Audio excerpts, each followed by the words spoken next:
Some role-playing game franchises can seemingly go on forever, like Final Fantasy and the Elder Scrolls, while others are doomed to play out like the Breath of Fire franchise, where you have a couple of big hits early on, only to eventually fizzle out after a handful of increasingly disappointing sequels.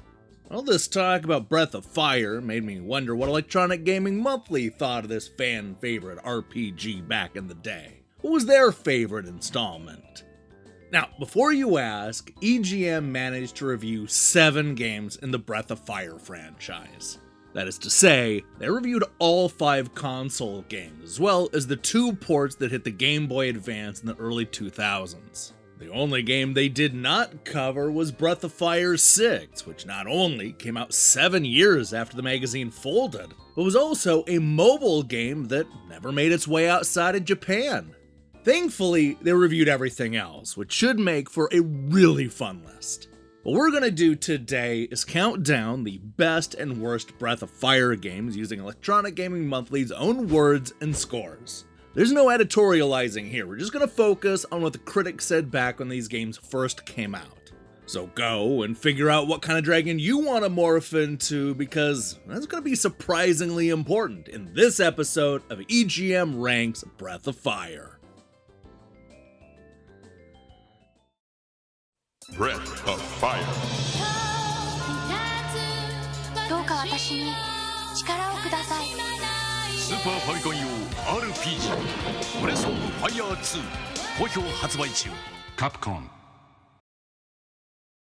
We're gonna kick things off with number 7, Breath of Fire Dragon Quarter on the PlayStation 2. I've played through a lot of role-playing games over the years, so it's awfully hard for anything in the genre to surprise me. Well, Dragon Quarter did just that, throwing me for a loop and leaving me for dead with his obscene difficulty and whacked-out gameplay innovations. Be prepared, this game is insanely and unfairly difficult by design. Chalk it up to the blasted scenario overlay system, where you restart the game from scratch and keep all your experience and items after you die. The game doesn't force you to SOL, but realistically, you'll have to do it in order to beat the game. In my opinion, it's a cheap trick that ekes extra replayability out of a fairly short RPG. As it stands, Dragon Quarter remains a broken attempt at changing the RPG rules. Try before you consider buying. Number 6, Breath of Fire 4 on the PlayStation. Yikes, what's with all these mini-games? I can't take it anymore. Some were fun, but most just made me feel like I was completely wasting my time. Minigame fans, this is your RPG. Certainly not mine, though. I also wasn't too keen on constantly falling into battle while running around the areas that require exploration. Still, Breath of Fire 4 has a lot of things going for it, like the solid graphics and music, and some nifty combat items. The swapping of characters during battle is an excellent addition to the genre. Overall, Breath of Fire 4 is a pretty solid RPG that should keep you busy if you've already played through better stuff like Final Fantasy IX and Chrono Cross. Number 5, Breath of Fire 2 on the Super Nintendo. I don't often have time to play role-playing games, but I found Breath of Fire 2 by Capcom to be a good, well-rounded RPG. The graphics fall short compared to Squaresoft's Chrono Trigger and Secret of Mana, but they make up for it with such features as the Shaman Elementals, in which you can combine the characters with shamans to produce up to 20 different combinations of characters. With hours of gameplay and a good storyline, many RPGers will enjoy this title. Number 4, Breath of Fire on the Game Boy Advance. This holiday season, a few role-playing games are finally hitting the Game Boy Advance, but Breath of Fire is the only console veteran among them. As a faithful port of a 1993 Super Nintendo title, it undoubtedly subscribes to a whole host of hackneyed RPG cliches. Yet Breath of Fire's vibrant visuals, charming demi-human characters, and speedy battles remind me of what's great about 16-bit RPG gaming. Overall, Breath of Fire exemplifies handheld role-playing done right. The game's initial difficulty can be a bit daunting, and the battles a tad too frequent, but players who stick with it will enjoy a solid, enjoyable, and lengthy quest. Number 3, Breath of Fire 2 on the Game Boy Advance. Capcom's second Super Nintendo to Game Boy Advance RPG port sports all the enhancements of the first Breath of Fire. That is, new character art, a faster walking speed, 2-player item trading, and a nifty quick save feature for shutting down on the go.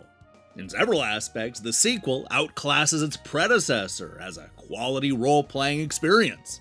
An astounding 9 playable characters join the team, and the fusion system allows you to combine them to form powerful super fighters. However, one element mires this otherwise great game: a clunky translation. Confusing dialogue and incorrect grammar taint the plot. I was often unsure where to go next because the townfolk's advice was so poorly written. My advice? Grab a walkthrough and tackle this quality quest. Number 2, Breath of Fire on the Super Nintendo.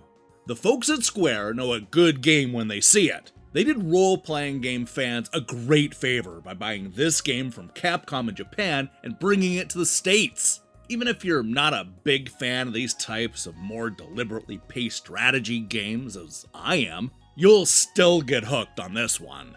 This game has hours of play involved, and just when you think you've played it completely, something new pops up.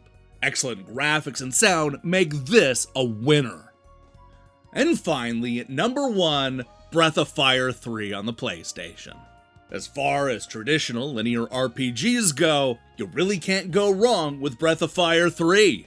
However traditional, the twists and turns in the story keep the game fresh, in addition to the character's ability to morph into a variety of different dragons.